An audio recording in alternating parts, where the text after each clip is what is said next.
नमस्कार. आजच्या न पाठवलेले पत्र या पुस्तकातील नवीन लेख आपण सुरुवात करूया. आजच्या लेखाचं नाव आहे, लोकांच्या पुढे जा, त्यांचं उट्ट काढत बसू नका.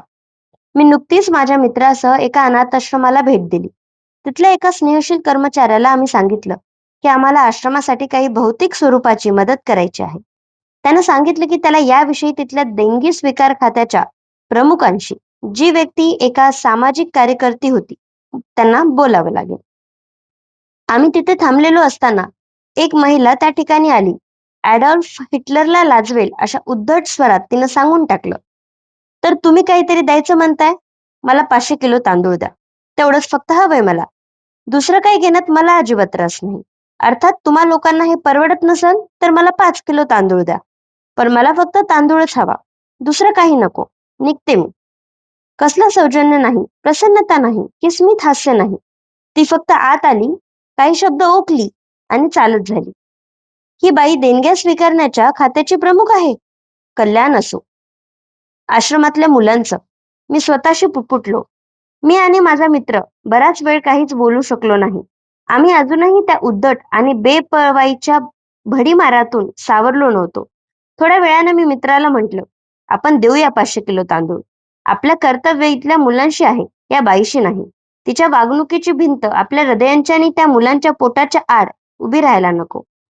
जेव्हा तुम्ही एखाद्या आजारातून बरे होत असता, तेव्हा डॉक्टर म्हणतात, तुम्ही औषधांना प्रतिसाद देताय.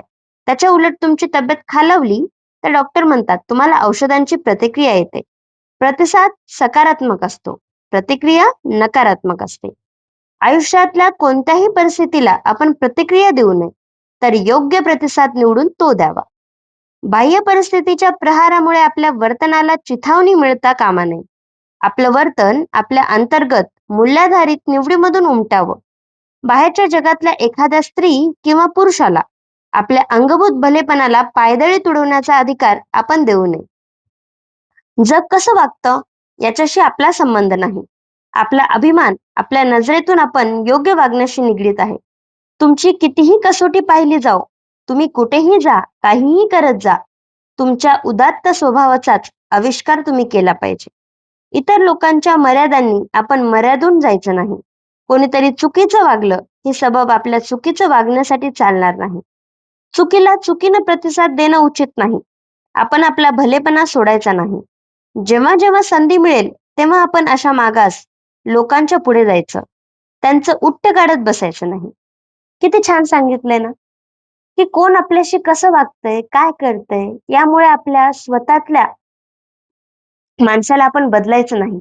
आपण न बदलता आणि त्यांनाही न बदलता आपलं आपलं काम करत जायचं. त्याच्यासाठी कुणावरही अवलंबून राहायचं नाही. धन्यवाद.